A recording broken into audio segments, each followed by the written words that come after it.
अब जो अपना टॉपिक है वो है inner product space. Inner product space होता क्या है? तो इनर प्रोडक्ट स्पेस को हम प्री हिल्बर्ट स्पेस भी कहते हैं, ठीक है। तो यहाँ से स्पेस कैसा होना चाहिए इनर प्रोडक्ट स्पेस की डेफिनेशन में? तो स्पेस अपना होना चाहिए कॉम्प्लेक्स का। कैसा स्पेस होना चाहिए? कॉम्प्लेक्स का। तो यहाँ से देखिए डेफिनेशन बननी स्टार्ट होती है कि किसी इनर प्रोडक्ट स्पेस या फिर प्री हिल्बर्ट स्पेस, एक इनर प्रोडक्ट स्पेस या प्री हिल्बर्ट स्पेस क्या होता है? एक कॉम्प्लेक्स लीनियर स्पेस। स्पेस से क्लियर हुआ कैसा स्पेस होना चाहिए? कॉम्प्लेक्स लीनियर स्पेस, जिसको किसी एक्स का नाम दे दिया, ठीक है। अभी देखिए क्या है, पूरा मिलके क्या बन रहा है? Inner product plus space. तो क्या होगा, इस कॉम्प्लेक्स स्पेस को अगर हम इनर प्रोडक्ट के साथ ले देते हैं तो ये क्या बन जाता है? Inner product space. तो वही है कि complex linear space x together with an inner product. किसके साथ? एक इनर प्रोडक्ट स्पेस के साथ, ठीक है। तो वो क्या बन जाता है? एक इनर प्रोडक्ट स्पेस। अभी इनर प्रोडक्ट स्पेस को डिनोट कैसे करते हैं? इनर प्रोडक्ट स्पेस को ऐसे डिनोट करते हैं, ठीक है। इनर प्रोडक्ट स्पेस को कैसे डिनोट करते हैं? स्मॉल ब्रैकेट, बीच में कोमा और ये दो डॉट, ठीक है। तो यहाँ से एक इनर प्रोडक्ट स्पेस है और वो कहाँ से जा रहा है? Such that x cross x से सी में। और वो क्या कंडीशन को फॉलो करना चाहिए? 3 कंडीशन फुलफ़िल करना चाहिए। सबसे पहले तो ये जो है क्या होना चाहिए? अब तक जो पढ़ते आए थे वो सिमेट्री पढ़ते आए थे, यानी कि जो commutative law X Y equals to Y X. लेकिन जब अगर कॉम्प्लेक्स लीनियर स्पेस की बात करते हैं तो एक्स वाई किसके बराबर आना चाहिए? वाई एक्स के कॉन्जुगेट के, यानी कि कॉन्जुगेट सिमेट्री को फॉलो करना चाहिए। दूसरा कि अगर हम यहाँ इस एक्स के साथ, एक्स वाई है ना, इसके साथ अगर लैम्डा लगा देते हैं, इसके साथ कोई म्यू स्केलर लगा देते हैं, दोनों को ऐड करते हैं, साथ में कोई इनर प्रोडक्ट यानी कि कोई दूसरा वेक्टर जेड के साथ इसका इनर प्रोडक्ट करते हैं, तो क्या आता है? देखिए ये लैम्डा वाला स्केलर एज इट इज़ इस एक्स का जेड के साथ इनर प्रोडक्ट, प्लस ये म्यू वाला स्केलर एज इट इज़ इस वाई का जेड के साथ इनर प्रोडक्ट। ये कंडीशन फुलफ़िल करना चाहिए। तीसरी तो नॉर्मल सी है कि जो भी इनर प्रोडक्ट स्पेस है वो हमेशा क्या होना चाहिए? Non negative. और अगर ये इक्वल है तो किस कंडीशन में होना चाहिए? If and only if x की वैल्यू क्या हो? 0 हो, ठीक है। तो ये 3 चीज़ समझ में आई। I hope inner product space की डेफिनेशन क्लियर हो गई होगी कि अपना स्पेस कैसा होना चाहिए? कॉम्प्लेक्स लीनियर स्पेस होना चाहिए together with an inner product ऐसे, और 3 कंडीशन को फुलफ़िल करना चाहिए, तब जो है अपने इनर प्रोडक्ट स्पेस की डेफिनेशन क्लियर होती है। और इनर प्रोडक्ट स्पेस को प्री हिल्बर्ट स्पेस भी कहते हैं। तो यहाँ देखिए इस नोट्स में क्या क्या आएगा। फर्स्ट जो चीज़ आएगी वो नॉर्म क्या होती है? नॉर्म ये होती है। फिर हर इनर प्रोडक्ट स्पेस एक नॉर्म्ड लीनियर स्पेस होता है, उसको प्रूव करो। फिर क्या आएगा अपना कि पैरेललोग्राम लो क्या होता है, और कोची-श्वार्ज़ इनइक्वालिटी क्या होती है, ठीक है। उसके बाद क्या आएगा अपना ये पोलराइजेशन आइडेंटिटी क्या होती है, कोची-श्वार्ज़ इनइक्वालिटी। इसमें 2 पंच मेन होते हैं। यहाँ पे देखिए नंबर 1 पंच और यहाँ पे नंबर 2 पंच। अगर ये 2 चीज़ क्लियर हुई तो ये पूरी थ्योरम पकड़ में आ जाती है। उसके बाद क्या हुआ है अपना, उसके बाद अपनी पोलराइजेशन आइडेंटिटी आएगी। पोलराइजेशन आइडेंटिटी के बाद बाउंडेड क्या होता है? कोसी सीक्वेंस क्या होती है? फिर हर प्री हिल्बर्ट स्पेस में हर कोसी सीक्वेंस बाउंडेड होती है, ये जॉइंटली कंटिन्यूअस होता है। फिर क्या होगा कि अगर मतलब कि वेक्टर अगर कोसी सीक्वेंस को फॉलो कर रहे हैं तो क्या होगा? अगर हम सीक्वेंस लेते हैं एक्स एंड वाई एन के सीक्वेंस लेते हैं तो भी वो बनेगी कोसी सीक्वेंस। उसके बाद हिल्बर्ट स्पेस क्या होता है? देखिए यहाँ बात आती, मैंने बताया था ना कि प्री हिल्बर्ट स्पेस और हिल्बर्ट स्पेस में क्लियर, मतलब कि प्री हिल्बर्ट स्पेस तो इनर प्रोडक्ट स्पेस को कहते हैं। अभी हिल्बर्ट स्पेस क्या होता है? देखिए हम नॉर्म्ड लीनियर स्पेस, बनाक स्पेस, ये सब पढ़ के आए ना फंक्शनल एनालिसिस में। बनाक स्पेस को प्रूव करने के लिए हम क्या करते थे कि पहले उसको नॉर्म्ड लीनियर स्पेस दिखा देते थे, फिर क्या दिखाते थे? कंप्लीट दिखाते थे, ठीक है। तो यहाँ देखिए हम अभी थ्योरम बताई थी कि हर नॉर्म्ड लीनियर स्पेस क्या होता है? हर इनर प्रोडक्ट स्पेस क्या होता है? Normed linear space. तो यहाँ से क्या होगा? इनर प्रोडक्ट स्पेस हो गया। और अगर आप उसको कंप्लीट प्रूव कर देते हो, यानी कि देखना बनाक की डेफिनेशन क्या कहती है? उसे नॉर्म्ड लीनियर स्पेस प्रूव करो। और हमें पता है कि हर इनर प्रोडक्ट स्पेस क्या होता है? Normed linear space. तो नॉर्म्ड प्रूव कर दिया तो inner product as it is हो गया। दूसरा बनाक को प्रूव करने के लिए क्या दिखाते हो? कंप्लीट। यानी कि मेन पंच क्या होता है कि अगर हम किसी बनाक स्पेस को क्या दिखा देते हैं, कंप्लीट, ठीक है, बनाक स्पेस के लिए कंप्लीट और नॉर्म्ड लीनियर स्पेस, तो ऑटोमेटिक वो चीज़ क्या होती है, वो क्या होगी, अगर ये चीज़ प्रूव कर देते हो तो वो जो स्पेस है वो क्या बन जाता है, हिल्बर्ट। तो वही लिखा हुआ है कि कंप्लीट प्री हिल्बर्ट स्पेस, यानी कि इनर प्रोडक्ट स्पेस को अगर आप क्या प्रूव कर देते हो, कंप्लीट, तो कंप्लीट प्रूव करते ही वो क्या बन जाएगा, हिल्बर्ट स्पेस। कंप्लीट प्रूव करते हुए क्या होगा, बनाक स्पेस, और हर बनाक स्पेस हिल्बर्ट स्पेस होता है तो हिल्बर्ट स्पेस बन जाएगा। दूसरी डेफिनेशन होती है कि बनाक स्पेस जिसकी नॉर्म जनरेटेड होती है इनर प्रोडक्ट से, क्या, इनर प्रोडक्ट से अगर उसकी नॉर्म जो है वो जनरेट हो तो ऐसे को हम क्या कहते हैं, हिल्बर्ट स्पेस, ठीक है।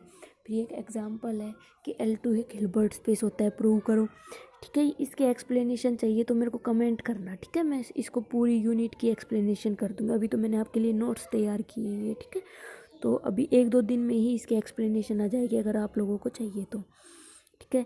उसके बाद ये चीज़ प्रूव कर दी कि L2 एक हिल्बर्ट स्पेस होता है। उसके बाद आया है कि बनाक स्पेस एक हिल्बर्ट स्पेस होता है।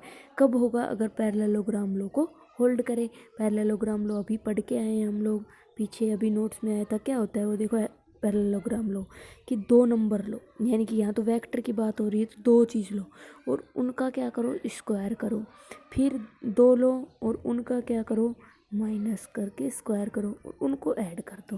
तो यहाँ देखिए ए प्लस बी का होल स्क्वायर और ए माइनस बी का होल स्क्वायर, कॉमन पोर्शन क्या होता है, ए स्क्वायर प्लस बी स्क्वायर, इसमें भी ए स्क्वायर प्लस बी स्क्वायर होता है, ठीक है। तो जब उनका ऐड करोगे तो twice of A square plus twice of B square हो जाएगा। लेकिन जब इसका करते हैं तो क्या आता है, प्लस का 2ab आता है और यहाँ क्या आता है, माइनस का 2ab। तो जब ऐड करोगे तो ये चीज़ कैंसिल हो जाती है। तो पैरेललोग्राम लो वही है सेम, यहाँ वेक्टर पे चीज़ चल रही है, वहाँ रियल नंबर में पढ़ते हैं। तो क्या कहता है ये देखो, ये लिखा हुआ एक्स प्लस वाई का नॉर्म का square plus X minus Y के नॉर्म का स्क्वायर क्या होगा, twice of norm X square plus twice of norm Y square, ठीक है। तो ये मैंने पैरेललोग्राम लो बता दिया, तो ये थ्योरम प्रूव हो जाएगी। उसके बाद कि ऐसा एग्जाम्पल दो जो बनाक स्पेस हो लेकिन हिल्बर्ट स्पेस ना हो, तो उसके ये 3 एग्जाम्पल मैंने लिखे हुए हैं।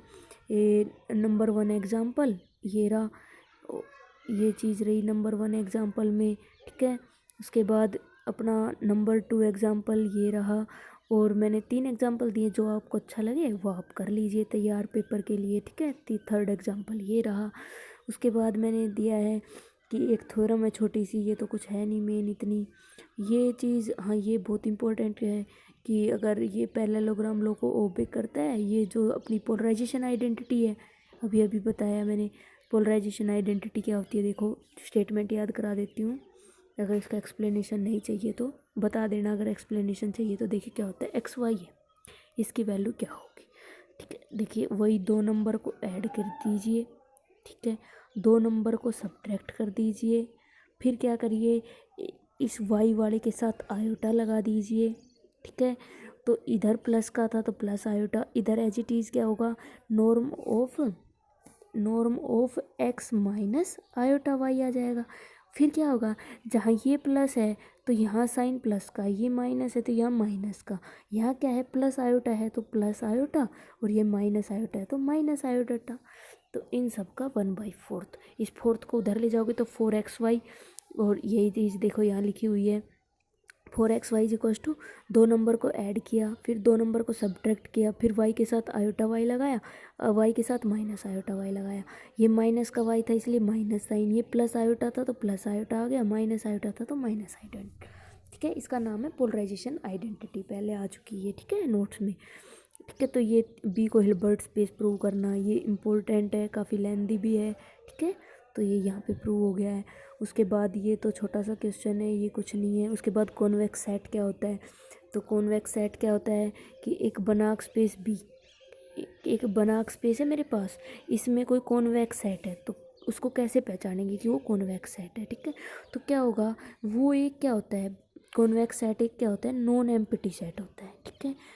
कैसा सेट होना चाहिए, सबसे पहले नॉन एम्प्टी, मान लीजिए उस नॉन एम्प्टी सेट का नाम कोई एक्स है, एस है सॉरी, तो उसमें क्या होना चाहिए कि वो किस कंडीशन को फॉलो करना चाहिए, इसको कि T X plus 1 minus T Y जो है बिलोंग करना चाहिए एस में।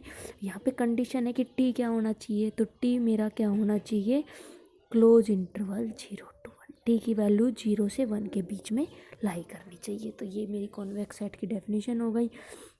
फिर मैंने एग्जांपल दिए हैं 2 कि कॉन्वेक्स सेट के एग्जांपल 2। तो सबसे पहला एग्जांपल ये आ सकता है कि एन एक नॉर्म्ड लीनियर स्पेस है, तो सेट जो एस बन रहा है कैसे कि कोई एक्स उठाया एन में सच डैट कि एक्स की नॉर्म 1 से छोटी है, तो उस टाइप जो है एस मेरा क्या बन जाएगा, कॉन्वेक्स सेट बन जाएगा। ठीक है।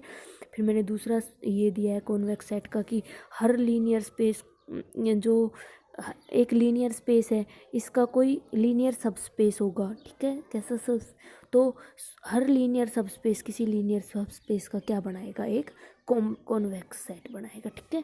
दो एग्जांपल दे दिए मैंने। उसके बाद ये एक थ्योरम आती है, इंपॉर्टेंट है काफ़ी, कि एक closed convex set subset C of a Hilbert space has contain a unique vector of smallest norm. ठीक है। उसके बाद ऑर्थोगोनल कॉम्प्लीमेंट क्या होते हैं ये चीज़ मैंने बताई है। फिर ऑर्थोगोनल कॉम्प्लीमेंट हो गया, उसके बाद इसके एग्जांपल हो गए हैं, उसके बेस थ्योरम। फिर पाइथागोरन रिलेशन क्या होती है ये बताया गया है। उसके बाद मैंने इस यूनिट में कवर किया है, ये इसके ऊपर बेस थ्योरम आ गई हैं बहुत सारी। ठीक है। उसके बाद क्या है, नोट्स डिस्क्रिप्शन में लिंक है इसकी। ठीक है। अब की बार मैंने नोट्स की लिंक दी है। ठीक है। उसके बाद प्रोजेक्शन थ्योरम क्या होती है, बहुत इंपॉर्टेंट है ये। उसके बाद ऑर्थोनॉर्मल सेट क्या होता है ये चीज़ बताई है। फिर बेसल इनइक्वालिटी बहुत बहुत बहुत इंपॉर्टेंट है फाइनाइट सेट के लिए और इनफाइनाइट सेट के लिए। ठीक है। ये वाली तो बहुत ही इंपॉर्टेंट है कि ये एक ऑर्थोनॉर्मल सेट है हिल्बर्ट स्पेस में, एक्स कोई आर्बिट्रेरी सेट है तो एक्स जो है इसके ऑर्थोगोनल होगा। ये एक्स माइनस समेशन एक्स ई आई का इनर प्रोडक्ट ई आई के साथ ऑर्थोगोनल होगा ई जे के। ठीक है। तो ये चीज़ बहुत इंपॉर्टेंट है, इस थ्योरम का ये प्रूफ है मेरा। ठीक है। जो यहाँ पे आके ख़त्म होता है और यहाँ पे यूनिट भी समाप्त होती है। तो इसका एक्सप्लेनेशन अगर करवाना हो तो जल्दी जल्दी बताना मेरे को। ठीक है। फिर इतना टाइम नहीं मिलेगा। Best of luck.